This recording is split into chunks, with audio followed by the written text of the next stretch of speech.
يا ربنا اعترفنا بأننا اقترفنا وآننا أسرفنا على لظى أسرفنا. يا ربنا اعترفنا بأننا اقترفنا وآننا أسرفنا على لظى أسرفنا. فتب علينا توبة تغسل لكل حوبة واستر لنا العورات وآمن الروعات. فتب علينا توبة تغسل لكل حوبة واستر لنا العورات وآمن الروعات.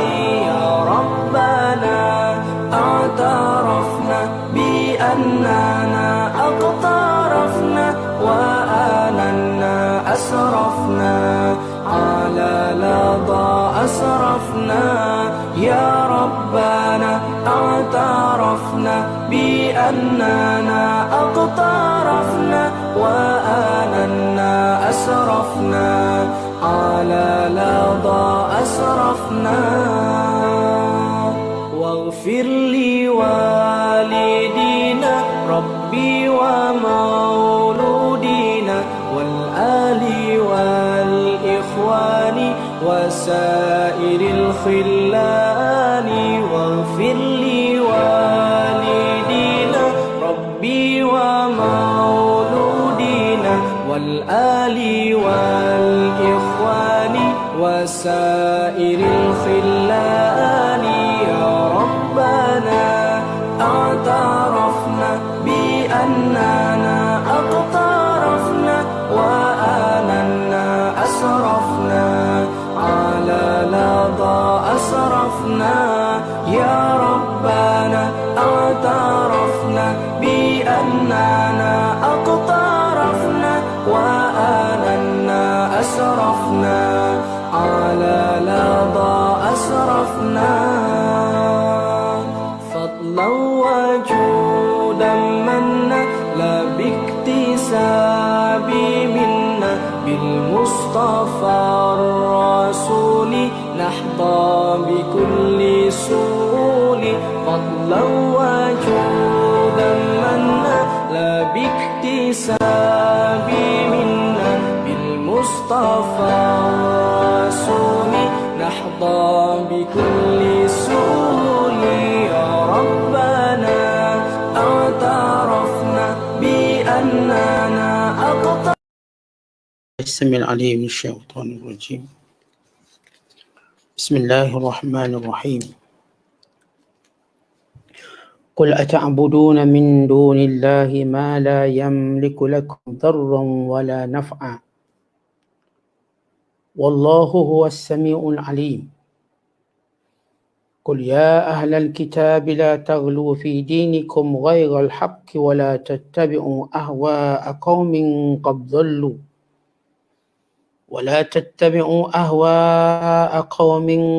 ضلوا من قبل وأضلوا كثيرا وضلوا عن سواء السبيل. لعن الذين كفروا من بني إسرائيل على لسان داود وعيسى بن مريم ذلك بما عصوا وكانوا يعتدون. كانوا لا يتناهون عن منكر فعلوه لبئس ما كانوا يفعلون. ترى كثيرا منهم يتولون الذين كفروا لبئس ما قدمت لهم أنفسهم أن سخط الله عليهم وفي العذاب هم خالدون. ولو كانوا يؤمنون بالله والنبي وما أنزل إليه ما اتخذوهم أولياء ولكن كثيرا منهم فاسقون. Sadaqallahul Azim. Katakanlah wahai Muhammad,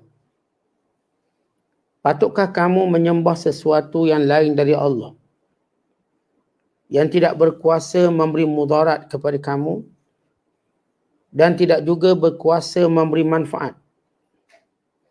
Padahal Allah ialah yang maha mendengar lagi maha mengetahui. Katakanlah wahai ahli kitab, janganlah kamu melampau-lampau dalam agama kamu secara yang tidak benar. Dan janganlah kamu menurut hawa nafsu suatu kaum yang telah sesat sebelum ini dan telah menyesatkan banyak manusia. Dan juga sekarang mereka telah tersesat jauh dari jalan yang benar. Orang-orang kafir Yahudi dari Bani Israel telah dilaknat dalam kitab-kitab Zabur dan Injil melalui lidah Nabi Daud dan Nabi Isa ibni Maryam. Yang demikian itu disebabkan mereka menderhaka dan selalu menceroboh. Mereka sentiasa tidak berlarang-larangan sesama sendiri dari perbuatan mungkar, derhaka dan ceroboh. Dan yang mereka lakukan demi sesungguhnya amatlah buruknya apa yang mereka telah lakukan. Engkau melihat banyak dari mereka menjadikan orang-orang kafir musyrik teman rapat mereka. Demi sesungguhnya amatlah buruknya apa yang mereka sediakan bagi diri mereka pada hari akhirat kelak. Iaitu kemurkaan Allah menimpa mereka. Dan mereka pula tetap kekal di dalam azab neraka. Sekiranya mereka beriman kepada Allah dan kepada Nabi serta apa yang diturunkan kepadanya, nescaya mereka tidak menjadikan orang-orang musyrik sebagai teman rapat. Akan tetapi kebanyakan dari mereka adalah orang-orang yang fasik.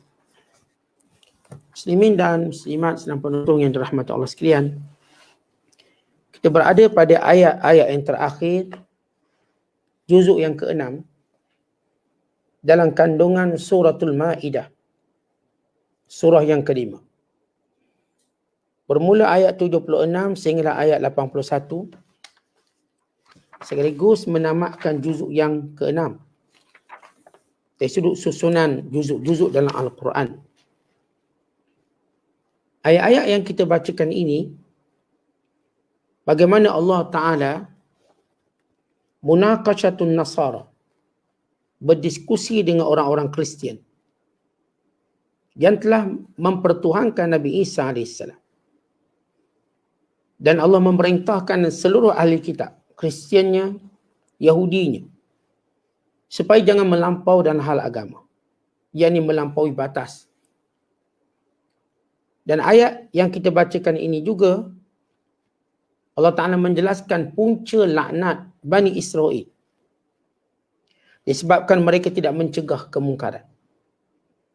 Artinya ada 3 kandungan penting dalam tafsiran kita pada malam ini. Yang pertama, Allah Ta'ala berdiskusi, berdialog dengan orang-orang Kristian tentang kebatilan mereka mempertuhankan Nabi Isa AS.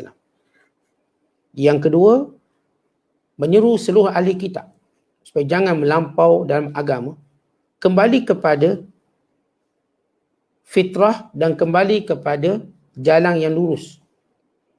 Dan yang ketiga, asal usul kenapa Bani Israel dilaknat oleh Allah. Yang asalnya mereka kaum terpilih yang diutuskan di kalangan mereka Nabi-Nabi dan Rasul, diberikan negara, kekuasaan dan kerajaan, diberikan sum'ah, reputasi yang baik, akhirnya dilaknat. Diputuskan keturunan Nabi daripada mereka sehingga berpindah kepada bangsa Arab. Berpindah kepada anak keturunan Nabi Allah Ismail AS. Daripada keturunan Yaqub berpindah pada Ismail. Dan daripada mereka mempunyai negara, mereka tidak punya negara. Sehinggalah mereka punya negara yang dirompak di tanah Filistin hari ini, yang tidak pernah punya ketuanan, kedaulatan, kerana tidak mendapat pengiktirafan seluruh dunia. Walaupun mereka berjaya menormalisasi dalam beberapa buah negara Islam seperti Bahrain, seperti Sudan, seperti Saudi, seperti juga Emirates, namun mereka tidak dapat mendapat pengakuan seluruh negara Islam. Bahkan sebahagian negara-negara bukan Islam juga tidak mengiktiraf mereka. Bahkan rakyat dunia melihat kejahatan mereka. Dan kita lihat apa yang Allah Ta'ala firmankan. Bila Allah Ta'ala berkata, Qul, katakan wahai Muhammad. Ini Allah Ta'ala mengajar Nabi SAW berdiskusi dengan golongan Kristian. Ata'buduna min dunillah. Apakah kamu semua menyembah selain daripada Allah? Bila Allah Ta'ala menyebut tentang orang-orang yang menyembah selain daripada Allah, ia merujuk kebatilan semua agama. Baik Kristian, baik Yahudi, baik Hindu, baik Buddha, baik Majusi, baik Etis, atau mana-mana kekufuran yang lain yang mempersekutukan Allah. Kerana jelas dalam manhaj agama yang sebenar mempertuhankan keesaan Allah. Maka Allah katakan wahai Muhammad kepada semua manusia, ata'budun min dunillah, apakah kamu hendak menyembah selain Allah? Ma la yamliku lakum, sesuatu yang tidak memiliki bagi kamu. Sesuatu yang tidak memberi sesuatu kesan kepada kamu, darran wala naf'a. Sama ada memberi mudaratnya atau memberi manfaatnya. Contoh kalau kita sebut seorang yang berkuasa, kekuasaannya yang sebenar boleh mendatangkan mudarat pada kita. Dan kekuasaan yang sebenar boleh menyebabkan dia beri manfaat kepada kita. Maka yang manusia sekutukan Allah, sama ada di kalangan batu-batu yang mereka bina, mereka ukir menjadi berhala. Yang tidak mendengar, yang tidak dapat melihat, yang tidak boleh berkata-kata. Ataupun mereka menyekutukan Allah dengan manusia. Yang juga lemah sebagaimana mereka, bermula dari tiada, kemudian ada, kemudian tiada. Yang perlukan makan dan minum, yang perlukan perlindungan daripada Allah sendiri. Maka kesemuanya ini batil. Kerana yang disembah itu tidak mampu mendatangkan mudarat, tidak juga mampu mendatangkan manfaat. Kenapa didahulukan mudarat dahulu sebelum manfaat? Kerana kebiasaannya bila kita sebut yang berkuasa, yang pertama kita takut ialah mudaratnya. Sebelum kita bercerita tentang nikmat. Yang kita takut azab terlebih dahulu sebelum kita cerita tentang balasan baik. Umpama kalau kita sebut ayah yang garang, ayah. Ayah ni kata kalau dapat nombor 1, dapat basikal. Kalau tak dapat nombor 1, pukul atas belakang. Maka mudarat tadi ditakuti. Maka Allah Ta'ala menggambarkan asas seorang itu menjadikan sesuatu itu Tuhan kerana takut mudarat. Takut berlaku malapetaka, takut berlaku azab. Sedangkan hal itu cuma dimiliki oleh Allah yang Esa. Allah sahaja yang mendatangkan mudarat. Yakni mendatangkan azab, mendatangkan hukuman. Yang lain-lain tak boleh buat apa-apa. Dan sebagaimana Allah sahaja yang mendatangkan manfaat, yakni kebaikan. Yang dikehendaki, yang dicita-cita, yang didoakan. Allah sahaja. Kemudian Allah Ta'ala menyebut, Wallahu huwas sami'ul alim. Allah itu dia yang sebenar. Allah yang sifatnya mendengar.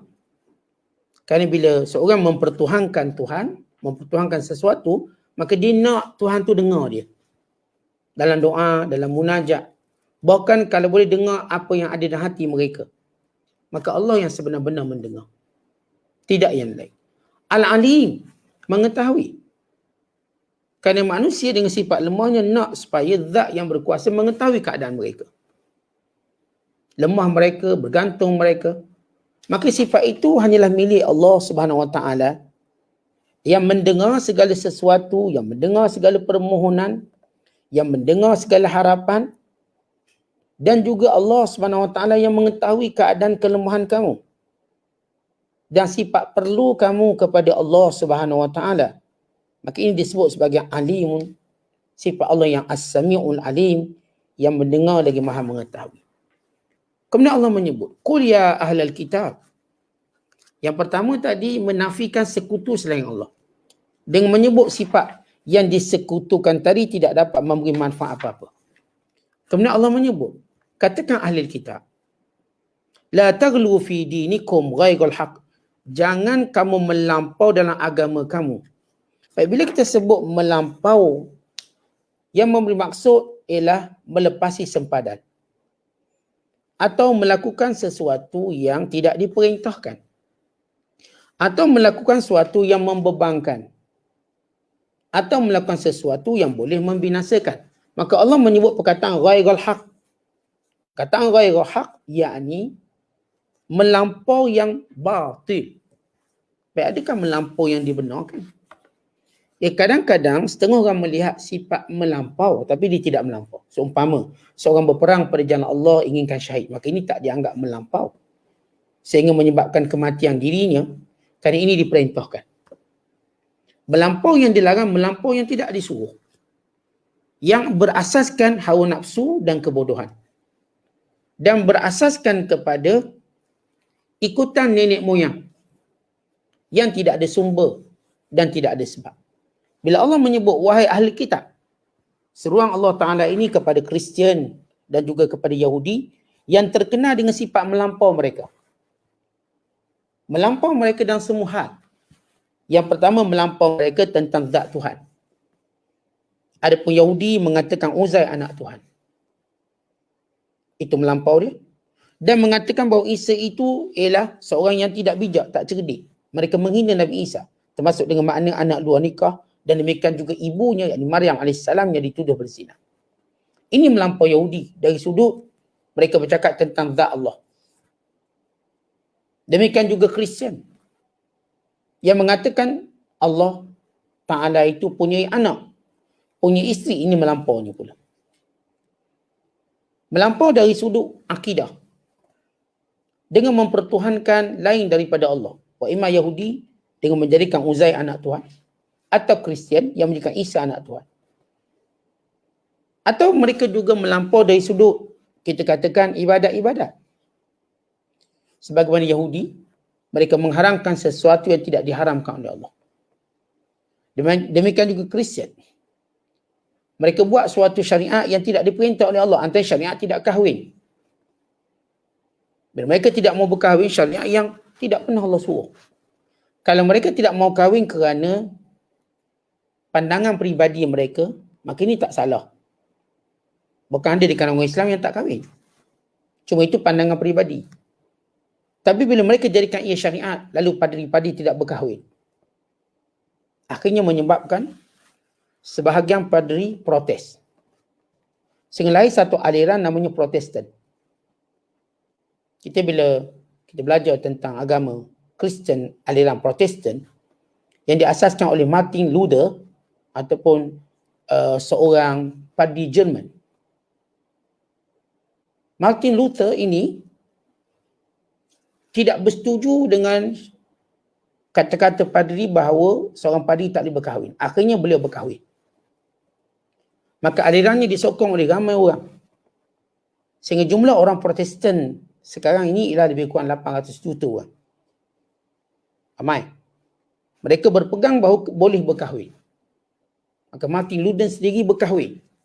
Ikuti dengan padri-padri yang lain untuk memecahkan monopoli yang kata tak boleh kahwin.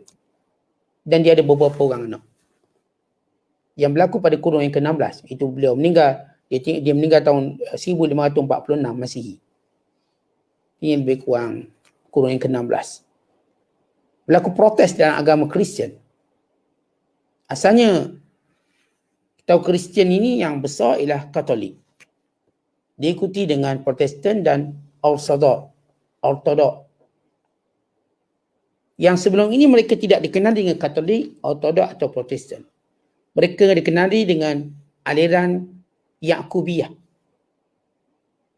Istilah Katolik itu istilah baru yang lahir, yang diasaskan oleh hasil perbincangan pada padri. Maka lahir istilah yang disebut sebagai Katolik. Lahir istilah yang disebut sebagai golongan Ortodok ataupun golongan Protestan. Sebelum itu mereka dikenali dengan fahaman Malkiyah, Yakubiyah dan Nestoriyah. Ini fahaman asal mereka. Pada zaman Greek Yunani dinamakan sebagai Nestoriyah. Lepas itu diperbaharui nama dengan nama Katolik, dengan nama Ortodok, dengan nama Protestan. Kemudian lahir pula aliran lain seperti Anglican, Metodis dan lain aliran yang banyak. Yang setiap satunya punya permusuhan dan sejarah permusuhan yang panjang. Maka ini sifat melampau mereka dalam bab syariat. Sebagaimana juga mereka melampau kepada orang-orang lain dengan menafikan kemanusiaan orang lain sebagaimana Yahudi yang menganggap orang lain bukan manusia. Bukan binatang yang perlu berkhidmat kepada mereka.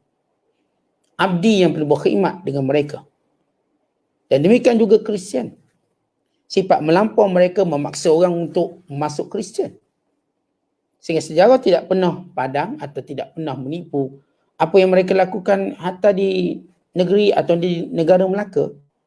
Mereka memaksa masuk Kristian lalu dibunuh siapa yang tidak mau masuk Kristian. Itu juga pernah dilakukan di Spanyol, di Andalusia. Siapa yang tidak mau menganut Kristian maka dibunuh. Sedangkan Islam terdiri dengan asas la ikraha fid din, tiada paksaan dalam agama. Maka melampau orang Kristian, melampau orang Yahudi, apatah lagi melampau penyembah-penyembah berhala. Tak ada yang menyembah berhala lagi teruk sebab mereka tak ada kitab langsung. Ni yang ada kitab, Kristian Yahudi juga melampau dalam semua perkara. Zat Allah yang berkait dengan kerasulan, yang menuduh sebahagian Nabi ahli sihir, sebahagian Nabi sekian-sekian. Ini berlaku kepada orang Yahudi. Ini juga berlaku kepada orang Kristian dengan menolak Nabi-Nabi tertentu. Maka datang Islam, menerima semua Nabi-Nabi. Artinya seolah-olah kata ulama, Yahudi dan Kristian ini dua kejahatan. Dan Islam itu ialah al-hasanatu baina sayyi'atain, kebaikan daripada dua kejahatan. Kejahatan berpunca daripada apa? Hulu, melampau. Melampau kerana tidak mengikut syariat. Kemudian Allah Ta'ala menyatakan, وَلَا تَتَّبِعُوا أَهْوَاءَ قَوْمٍ قَدْ ضَلُّوا. Wahai Muhammad, beritahu mereka jangan ikut hawa nafsu kaum yang telah sesat. Dek kerana mereka melampau, maka natijahnya mereka sesat. Bila mana mereka sesat, mereka akan menyesatkan orang lain dengan fahaman-fahaman mereka tersebut. Dan mereka ini wadallu an sawa'is sabil, telah sesat daripada jalan yang sebenar. Jadi ini cerita tentang daripada sifat melampau sehingga peringkat mengikut hawa nafsu, dan bila dalam agama ni ikut hawa nafsu habis. Sebab tu tuan-tuan, agama menjadikan hawa nafsu tu tunduk, bukan ikut. Bukan ikut hawa nafsu. Dalam banyak ayat Allah Ta'ala mengingatkan kita tentang bahaya hawa nafsu. Dan kelebihan orang yang mengekang diri daripada mengikut hawa nafsu. Wa amma man khafa maqama rabbih wa nahan nafsa 'anil hawa. Adapun orang yang takut kepada Tuhannya dan menahan dirinya daripada hawa nafsu. Dan sabda Nabi sallallahu alaihi wasallam, la yu'minu ahadukum hatta yakuna hawahu taba'an lima ji'tu bihi. Tidak beriman seseorang itu sehingga hawa nafsunya ikut dengan apa yang aku bawa. Tetapi golongan Yahudi dan Kristian, hawa nafsu itu sudah menjadi sebahagian agama mereka. Akhirnya masing-masing padri tunjuk kuasa. Yang ni boleh beri pengampunan, yang ni buat itu dan ini. Bahkan kalau kita lihat kisah Protestan, bila mati Luther ini menolak penjualan surat pengampunan. Bila surat-surat pengampunan dijual secara berleluasa. Maksudnya pengampunan ni boleh dijual beli. Siapa yang ada salah, just beli surat pengampunan. Kemudian mereka dianggap consider tak ada dosa. Dan surat-surat itu dijual di pasar-pasar sebagaimana dijual makanan-makanan. Bayangkan teruknya hawa nafsu bila ini yang disebut menunggang agama. Menunggang agama itu yang dilakukan oleh Yahudi dan Kristian dengan mengubah semua hal agama. Mereka lah yang telah mempergunakan agama sehingga Allah Ta'ala tak berikan kemuliaan mereka. Sebagai ahli agama, mereka ditolak. Kan itu kita lihat masyarakat kafir, sebenarnya mereka tak ada agama. Mereka cuma patuh pada ritual tertentu, pada hari tertentu, pada musim tertentu, tapi bukan kehidupan mereka. Bukan kehidupan mereka untuk terikat dengan gereja, terikat dengan tokoh, tidak. Ia cuma ritual tertentu, hanya mengekalkan beberapa tradisi nenek moyang mereka. Ia berbeza dengan Islam. Islam bukan ritual, kita cara hidup. Cara hidup yang perlu dilakukan oleh setiap orang Islam. Lu'inal ladzina kafaru. Kemudian sesudah Allah menyebut tentang sifat melampau Bani Israel, sifat melampau ahli kitab, maka Allah menyebut satu lagi perkara yang menyebabkan Bani Israel ini dilaknat oleh Allah. Allah berfirman, lu'inal ladzina kafaru, dilaknat mereka-mereka yang kafir.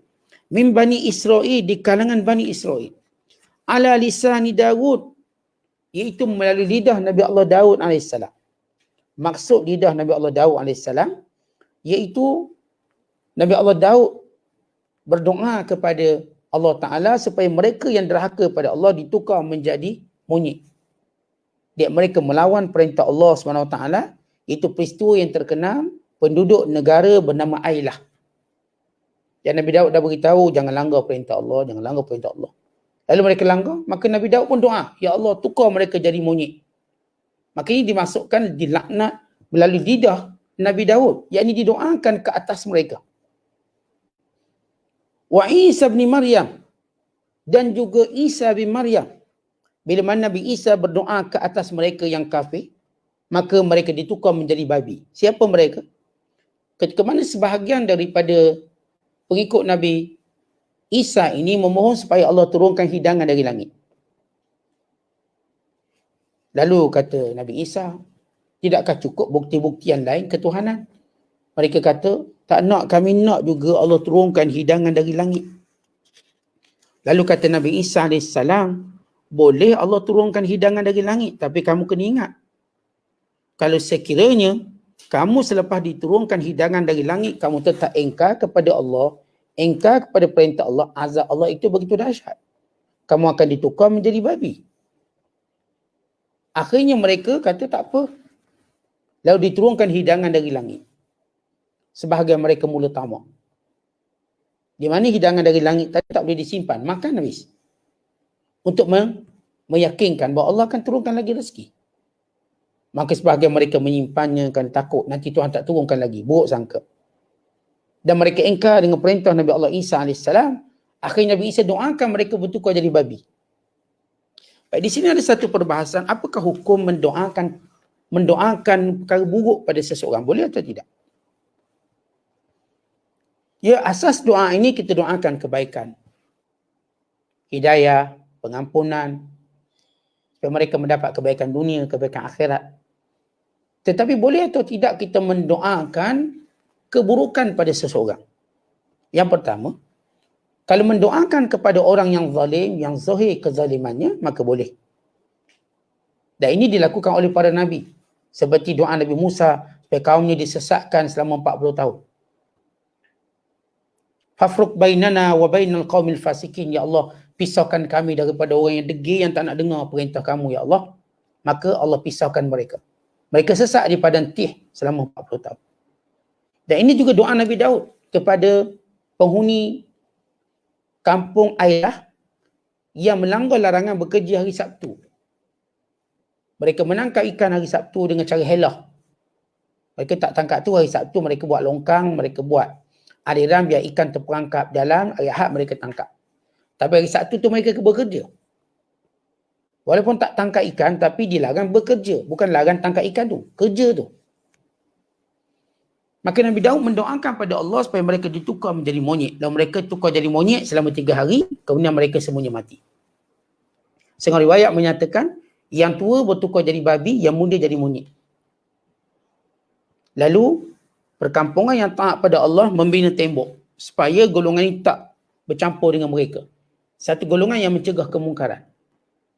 Satu lagi golongan tak, yang melakukan kemungkaran. Akhirnya dibina tembok perpisahan. Dan demikian juga Nabi Isa doakan kepada orang yang mengingkari, yang menderhaka Allah sesudah mendapat hidangan dari langit, ditukar jadi babi. Kisah Bani Israel ditukar jadi binatang bukanlah satu kisah yang asing. Terdapat dalam kitab-kitab mereka, walau sebahagian mereka cuba buang. Yang kita pernah cerita apa yang mereka buang, atau mereka buang tentang bagaimana keturunan mereka ditukar menjadi babi dan monyet. Dia penderhakaan mereka pada Allah. Tapi mereka tak mampu buang semuanya. Kerana walaupun dia buang bukti, macam tuan-tuan tengok penjenayah, dia cuba padamkan bukti, bukti itu tetap meninggalkan kesan dia. Apatah lagi cuba nak padamkan kitab Taurat, kitab yang asalnya diturunkan oleh Allah, tetap ada kesan-kesannya. Sebab itu Al-Quran sebut balik pada itu. Sebagai kesan kejahatan mereka. Artinya kalau seorang zalim, dan memang ternyata kezalimannya tidak akan berhenti, mereka mendoakan kejahatan padanya, maka boleh. Nabi SAW mendoakan berlaku musibah kepada musyrikin Mekah dengan berkata, ya Allah, jadikan tahun-tahun mereka sebagaimana tahun Nabi Yusuf, yakni kemarau panjang. Akhirnya Mekah dilanda kemarau panjang selepas tamatnya peperangan Uhud, selepas tamatnya peperangan Ahzab.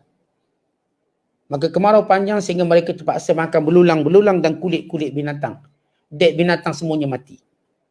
Sehingga Mekah berasap kepanasan. Maka diturunkan satu surah namanya surah Ad-Dukhan, surah Asap. Antara sebab turun ayat ialah keadaan Mekah yang panas membara sehingga mengeluarkan asap memenuhi Mekah. Dek kemarau yang panjang kerana Nabi SAW doakan biar mereka dimusnahkan dengan kemarau sebagaimana kemarau Nabi Yusuf. Itu selama 7 tahun. Didoakan. Tapi mereka mengalami selama beberapa tahun. Sehingga mereka menghantar surat pada Nabi SAW. Memohon belas ihsan Nabi. Dan demikian juga doa Sa'ad bin Abi Waqqas kepada seorang yang memfitnah dia. Doa Sa'id bin Zaid kepada seorang wanita yang menuduhnya mengambil tanah, mengubah sempadan tanah. Dan doa ramai sahabat-sahabat para tabi'in atas kezaliman orang zalim. Sebagai doa Sa'id bin Jubair kepada Hajjaj Yusuf As-Saqafi. Dia berkata, ya Allah, jadikan aku orang terakhir yang dibunuh olehnya. Maka Hajjaj ditimpa dengan doanya. Dan sebagaimana doa yang lain-lain yang para sahabat mendoakan pada setiap zalim yang ketara dan jelas. Ada pun orang yang zalim pada dirinya sendiri yang diharap keinsafannya, maka doa kebaikan baginya lebih utama. Kalau dia memang zalim tapi kita tahu dia akan insaf. Perkara yang sama bila seorang melakukan maksiat, melakukan jenayah misalnya. Kalau mereka melakukan jenayah dalam keadaan tersembunyi dan mereka dah bertaubat dan menyesali, maka kita tak patut untuk kebirkan lagi. Sebab itu kita dah baca ayat Hirabah, seorang yang membunuh, merompak, tapi sebelum ditangkap mereka bertaubat, maka gugur hukum Hirabah. Hirabah hukumnya gugur. Dan demikian seorang yang kita katakan kalau dia buat maksiat, kemudian dia taubat, maka tak perlu disebut maksiatnya lagi. Allahumma illa, melainkan ia berkait dengan mengambil hak harta orang lain. Kait harta orang lain, maka ia perlu dipulangkan. Tapi tak perlu dihebohkan. Tentu masalah kita ialah, bila seorang buat maksiat, kita nak hebohkan. Memadai pihak berkuasa ambil tindakan, dihebohkan pada pihak berkuasa. Tidak semua orang. Sebab itu tak patut kononnya atas nama mencari kebenaran, lalu kita nak aibkan orang. Biar kebenaran itu ditangani oleh orang-orang yang berkuasa.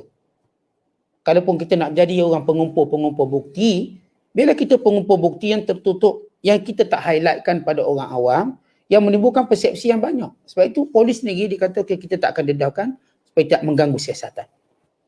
Didiamkan. Kerana itu metod Islam sebenarnya. Tapi ada orang kita katakan kecenderungannya untuk menyungkir keaiban orang lain. Kemudian kononnya untuk membela orang dizalimi. Bukan begitu cara dia.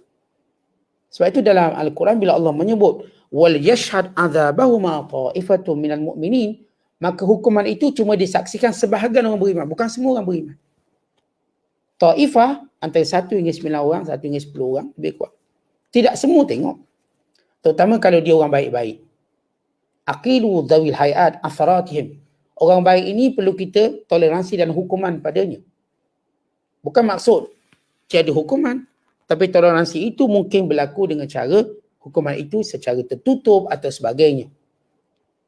Tidaklah sebagaimana kita katakan kecenderungan seorang untuk dihukum secara mengaibkan. Baik, perkara ini yang cukup bahaya. Kerana sebahagian orang ada kebaikan yang banyak, that kita kebir benda-benda yang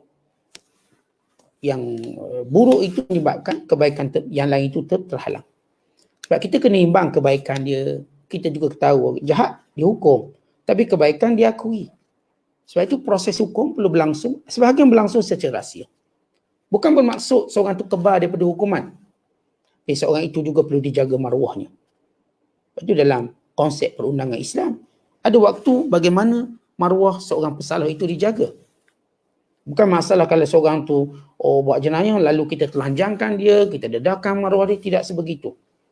Maka perkara seperti ini perlu diketahui khususnya orang awam macam kita.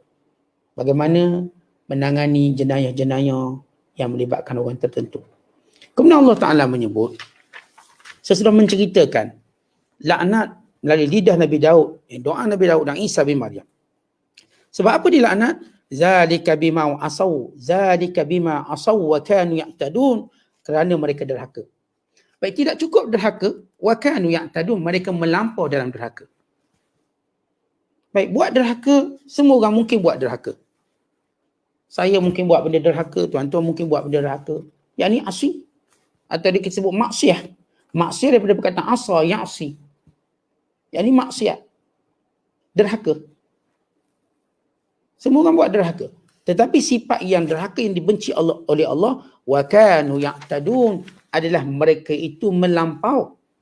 Maka bila kita sebut perkataan melampau, kerana mereka memperkecilkan larangan, mempermainkan larangan, mencabar supaya didatangkan azab. Saya tak semayang tak ada pun kena azab. Saya tak semayang rezeki banyak. Saya tak pakai tudung. Apa masalah? Kubur asing-asing. Oh, ni kubur asing-asing. Bukan awak sekubur dengan saya. Suka saya lah, tak nak tutup aurat. Saya tak ada masalah pun tak ada. Saya tanggung sendiri dosa. Ini orang melampau. Dia ingat tanggung dosa tu macam tanggung insurans bank ataupun tanggung ansuran bank. Tanggung hutang orang kat dunia. Bukan begitu. Menanggung dosa berat. Kalau kata saya buat maksiat, apa kena mengenang orang? Dia kata, ya, dia kena mengenang. Kerana setiap orang yang tundukkan maksiat sehingga mempengaruhi orang lain juga akan mendapat dosa orang lain. Habis Allah kata, wala taziru waziratun wizra ukhra. Seorang tidak menanggung dosa orang lain. Ya, kalau dia tak promotkan dosa. Ketika mana dia promotkan dosa dan dia beri hujah-hujah palsu dia untuk mengekalkan dia buat dosa, ini termasuk dalam hadis, adalu ala syarri kafa'ilihi, yang tunjuk buat jahat macam pelakunya. Ini termasuk dalam hadis, man sanna sunnatan sayyi'atan fa'alaihi wizruha wa wizru man amila biha ila yaumil qiyamah. Siapa yang tunjuk contoh yang jahat, maka dia menanggung dosanya dan dosa orang yang ikut perbuatannya. Dan kerana dia tak pakai tudung, anak-anak dia juga ikut dia tak pakai tudung. Mak tak pakai tudung. Dah dia ni pemimpin pula. Maka orang bawah pun kata, bos kita pun tak pakai, kita tak payah pakai. Maka dia menanggung dosa orang bawahnya. Kenapa? Kerana dia menjadi ikon. Tuan-tuan, biarlah kita ni jadi ikon punca orang buat baik, bukan ikon orang buat jahat. Jangan sampai orang guna hujah kita untuk derhaka Allah. Biar orang guna hujah kita untuk taat pada Allah. Sebab tu yang buat maksiat, tak payah nak berhujah lebih-lebih lah. Ngaku je lah maksiat. Kenapa nak justifikasikan maksiat sehingga membuka lebuh raya kesesatan pada orang lain untuk mengikuti hujah kita?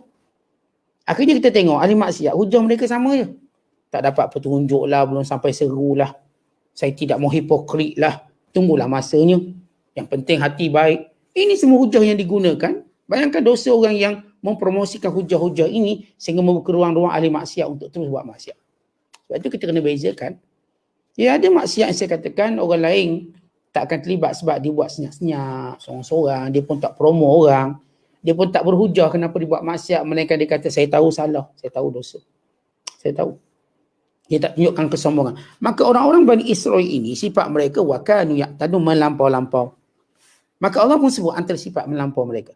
Kanu la yatanahawna am munkarin fa'alu, mereka tidak mencegah kemungkaran, bahkan mereka buat lagi kemungkaran. Labi samakan yaf'alun, buruknya perbuatan mereka. Berhubung dengan kisah ini ataupun ayat ini, disebut dalam hadis Nabi SAW bersabda, lamma waqa'at banu Israel fil ma'asi nahathum ulama'uhum falam yantahu fajalasuhum fi majalisin.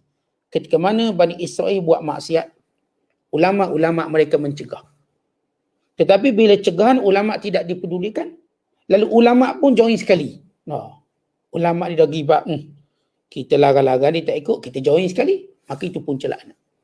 Tidak ada lagi yang mencegah kemungkaran, bukan sama-sama buat mungkar.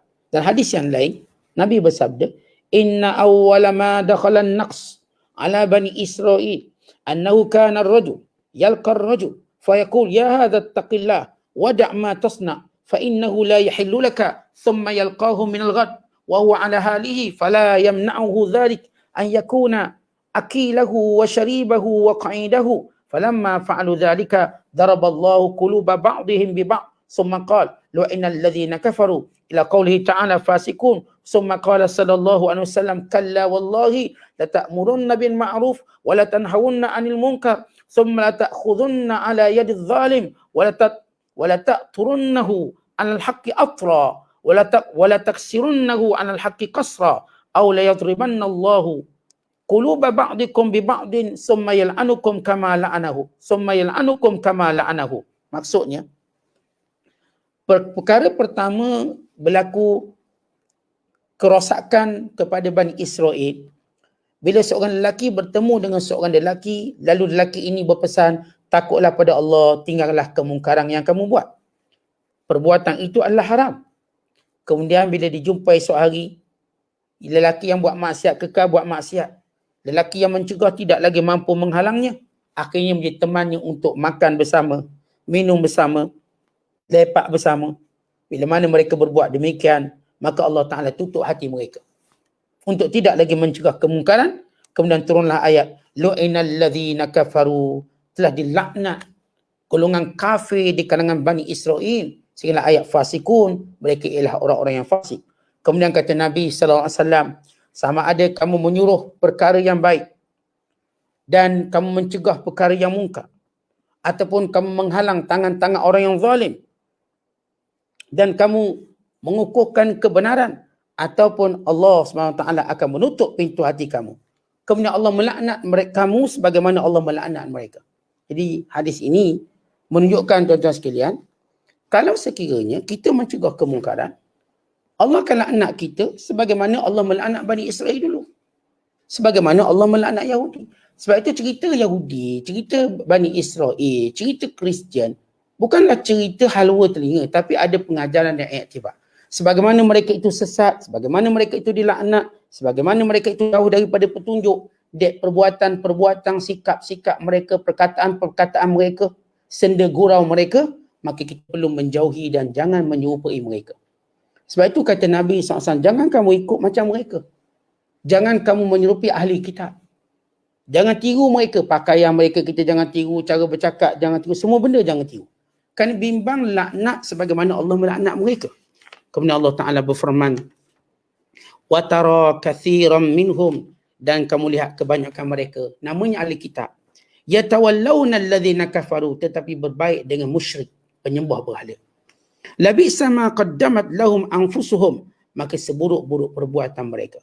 Ansakhitallahu alaihim, dek murka Allah atas perbuatan mereka. Wa fil azabihum khalidun, dan mereka kekal dalam azab neraka. Baik, Allah cerita patutnya ahli kitab, mereka tahu menyembah berhala itu salah. Mereka tahu. Tapi kenapa mereka cenderung untuk bersama dengan penyembah-penyembah berhala, bukan bergabung dengan penyembah berhala untuk menentang Islam. Bukan sekadar menolak kebenaran, tetapi bersama dengan penyembah berhala yang mereka tahu itu syirik yang jelas. Itulah kekufuran yang diperangi oleh semua Nabi-Nabi. Daripada zaman Nabi Nuh, Nabi Ibrahim dan Nabi-Nabi yang lain. Tapi mereka bersama dengan golongan ini. Walau kanu, lalu sebagaimana biasa, bila Allah sebut azab, Allah sebut laknat, Allah memujuk mereka kembali. Bukan pujuk kerana Allah berhajat pada mereka, tidak. Nak tunjuk sifat rahmat Allah. Kalaulah mereka ahli kitab, beriman kepada Allah dengan sebenar, beriman kepada Nabi Muhammad sallallahu alaihi wasallam, beriman dengan wahyu yang diturunkan, nescaya mereka tidak akan menjadikan orang-orang kafir sebagai teman-teman mereka. Bukan mereka jadikan orang Islam lah teman-teman mereka, kerana pada tangan orang Islam itu kebenaran-kebenaran dan juga wahyu-wahyu yang sebenar. Walakinna katsiran minhum fasikun, tapi kebanyakan mereka itu orang fasik. Apa maksud fasik? Kekal dalam perkara maksiat dan tidak mau berubah. Sebab itu makna fasik, seorang tidak keluar daripada maksiat dia. Sebab itu tuan-tuan hati-hati, bila kita ni ada maksiat kita buat tapi tak nak berhenti, maka kita akan jadi di kalangan orang fasik. Mudah-mudahan Allah melindungi kita semua, zuriat dan keturunan kita. Wallahu a'lam bishawab. Assalamualaikum warahmatullahi wabarakatuh.